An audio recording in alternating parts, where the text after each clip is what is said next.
Friend नमस्कार, मैं स्मिता आप सभी का स्वागत करती हूँ आपके अपने चैनल एडू क्लासेस में। फ्रेंड जैसा आप सभी को मालूम है, हम इस चैनल के माध्यम से हिंदी साहित्य पढ़ते हैं और अभी हमारा जो एग्जाम लगा हुआ है नेट जेआरएफ का या फिर आपके जो भी हिंदी साहित्य से रिलेटेड जो भी एग्जाम है, तो उनके लिए ये क्लास मुझे लगता है महत्वपूर्ण होगी, क्योंकि बहुत सारे अभ्यर्थियों ने मुझे व्हाट्सएप पे मैसेज किया था कि मैम आप जो उपन्यास हैं उनको एक एक करके हमें यूट्यूब पर प्रोवाइड कराइए।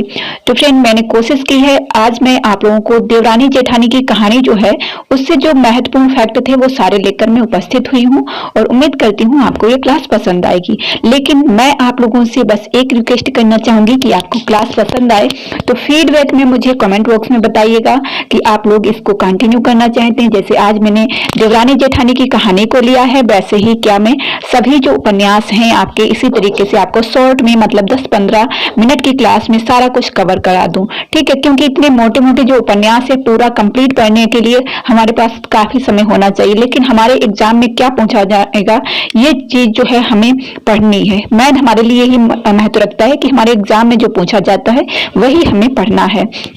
तो मैंने कोशिश की है कि सारी चीजें यहाँ पे मैं आप सभी को प्रोवाइड करा दूं जो आपके एग्जाम के अकॉर्डिंग है। ओके, तो चलिए स्टार्ट इस क्लास को। साथ ही जानकारी देना चाहूंगी, अगर आप हमारा पेड कोर्स ज्वाइन करना चाहते हैं तो उसमें आपको कंप्लीट ये जो सारी चीजें हैं ये वहां पे सभी चीजें मिल जाएंगी, सब कुछ। और उसके बाद में 31 प्रैक्टिस सेट मिल जाएंगे जिसमें सारे इसके क्वेश्चन कवर किए गए हैं। ओके, जिसके लिए आपको हमारा जो नंबर है उस पर कॉन्टेक्ट करना पड़ेगा 9076657508। ओके, ये नंबर है, इस पे आप व्हाट्सएप करके जानकारी ले सकते हैं। चलिए स्टार्ट करते हैं इस क्लास को, जिसमें हमने लिया है देवरानी जेठानी की कहानी।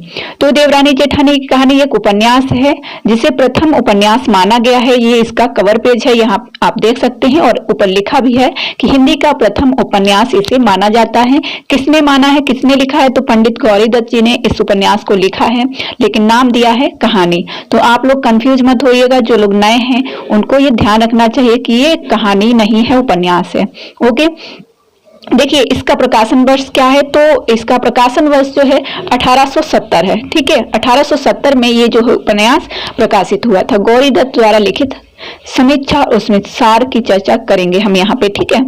तो देखिए हिंदी उपन्यास को हिंदी का प्रथम उपन्यास कहा जाता है। ये जो हिंदी उपन्यास है इसको प्रथम उपन्यास माना जाता है। और किसने माना है, तो ये डॉक्टर गोपाल राय जो थे इन्होंने माना है। छोटी सी क्लास रखेंगे, सारा कुछ आपको बता देंगे, बस आप लोग 1-2 मिनट में इसको बार बार देख लीजिएगा तो सारी चीजें आपकी क्लियर हो जाएंगी। चलिए, यह उपन्यास अपने कथ्य में सामाजिकता और यथार्थ प्रस्तुत करता है। यथार्थ पर लिखा हुआ है, जैसे देवरानी जेठानी, तो एक देवरानी जो है वह शिक्षित है और जेठानी जो है अशिक्षित है। यही सारा वहां पे ब्यौरा दिया गया है, किस तरीके से उनका व्यक्तित्व रहता है, क्या वहां पे दिया गया है। इसके अंतर्वस्तु में तत्कालीन समाज का चित्रण है, मतलब उस समय वर्तमान में क्या हो रहा था। लेखक ने इसमें समकालीन नारी की सामाजिक पारिवारिक स्थिति की चिंता का जिक्र किया है। इसमें जो विषय लिए गए हैं वो कौन कौन से हैं? बाल विवाह है, बंटवारा है, स्त्री शिक्षा है, बहुओं की समस्याएं हैं और विवाह में गैर जरूरी खर्च का उपन्यास में महत्वपूर्ण स्थान दिया गया है। ये विषय ही आपके एग्जाम में पूछे जाते हैं। दूसरा आपका प्रकाशन वर्ष पूछा जाता है, तीसरा आपका पात्र पूछा जाता है। तो सारी चीजें मैं यहाँ पे कंप्लीट कर दूंगी। यह पुनर्जागरण की चेतना से जुड़ी रचना है। ये भी आपके लिए कोई फैक्ट पूछा जाता है तो उसके लिए महत्वपूर्ण है। अशिक्षा के कारण मध्यवर्गीय स्त्रियों की दशा का वर्णन किया गया है। साथ ही अब इसके बारे में ये हमने यहाँ पे देख लिया है। अब इसके पात्र कौन कौन से हैं, तो वो पात्र जो है आपके देख लीजिए।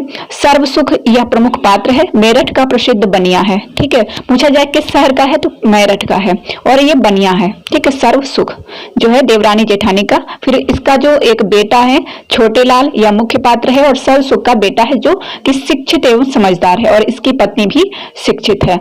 छोटी बहू जो है देवरानी छोटे लाल की पत्नी तथा प्रमुख नारी पात्र हैं जो कि शिक्षित एवं समझदार हैं। छोटे लाल और उसकी जो पत्नी है वो पढ़े लिखे हैं, वो समझदार हैं। साथ ही जो उनका भाई है दौलत राम सर्वसुख का बड़ा बेटा है।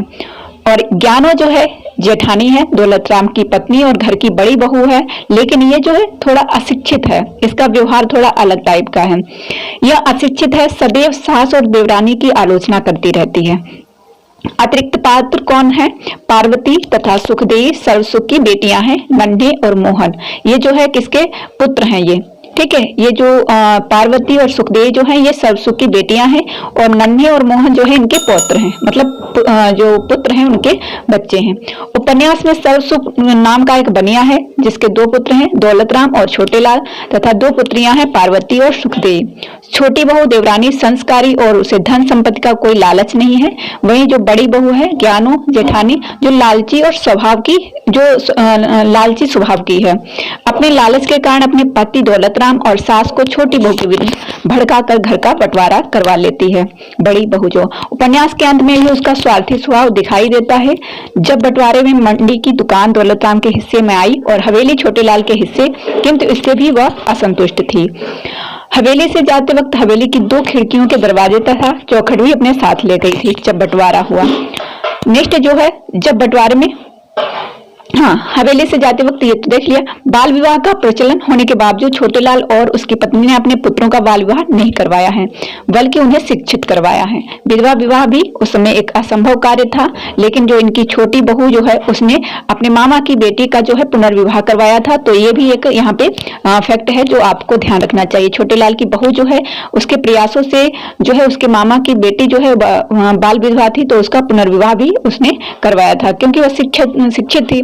देवरानी जेठानी की कहानी में और क्या क्या दिया गया है तो देखिए, जन भाषा है। जन भाषा मतलब आम बोलचाल की भाषा दी गई है। किस्सा गोई शैली है। लोक भाषा के शब्दों का प्रयोग किया गया है। बोलचाल का तरीका है और मुहावरे लोकोक्ति का प्रयोग भी किया गया है। तो मुझे लगता है इससे बाहर आपके एग्जाम में कुछ पूछा नहीं जाएगा। हाँ, कुछ संवाद हैं जो आप अगर पढ़ना चाहें तो मैं आप लोगों के लिए शेयर करूंगी नेक्स्ट क्लास में। बट ये क्लास आपको कैसी लगी हमें जरूर बताइएगा। इस छोटी सी क्लास में मतलब 6-7 मिनट की ये क्लास हुई है आपकी, जिसमें हमने सारा कुछ यहाँ पे आपको प्रोवाइड करा दिया। मतलब जो चीजें आपके एग्जाम में पूछी जा सकती हैं, इससे बाहर कोई चीज पूछी नहीं जाएगी। एक तो पात्र होंगे, दूसरा इसका विषय क्या है और इसका प्रकाशन वर्ष क्या है, ठीक है, जो मैंने यहाँ पे आपको बता दिया है। मित्रों, आपसे एक चीज और कहना चाहूंगी, अगर आप इसका PDF चाहते हैं तो आप या तो हमारा फ्री टेलीग्राम चैनल ज्वाइन कर लीजिए या फिर आप हमारा पेड कोर्स ज्वाइन कर लीजिए। वहां पे आपको ये PDF वगैरह सारा कुछ मिल जाएगा, ठीक है। आपको क्लास कैसी लगी हमें जरूर बताइएगा। क्या इसको कंटिन्यू किया जाए, जैसे इसको पढ़ा है वैसे ही और भी उपन्यास पढ़े जाएं, वो आप हमें कमेंट बॉक्स में बताइएगा। फर्स्ट पेपर नेट JRF के लिए पढ़ो इंडिया हिंदी पर स्टार्ट कर दिया है, तो आप लोग पढ़ो इंडिया हिंदी जो हमारा दूसरा चैनल है उसको विजिट करिए और हमें बताइए कि आपको क्लासेस कैसी लग रही हैं, उसमें क्या सुधार होना है, ठीक है। और यहाँ पे मैंने पूरी कोशिश की है, इसलिए मैंने देखिए जो कार्य किया है, क्योंकि आपको बहुत सारी क्लासेस मिल जाएंगी। इतनी मोटे मोटे उपन्यास है, उनको इतने शॉर्ट में आप कैसे पढ़ें, उनमें क्या पढ़ें, ये चीज मैंने इस वीडियो में आपको बता दिया है कि इसमें जो इतने मोटे मोटे उपन्यास हैं उनमें ये चीजें जो है आपको पढ़नी है, ठीक है। यही आपके एग्जाम में पूछी जाएगी। तो ठीक है फ्रेंड, यहीं पे एंड करेंगे इस वीडियो को और मिलेंगे नेक्स्ट किसी नए उपन्यास के साथ जो आपके सिलेबस में लगा हुआ है। बट आप लोग देखिए और क्लास पसंद आए तो लाइक करिए और अपने दोस्तों को शेयर करिए। धन्यवाद।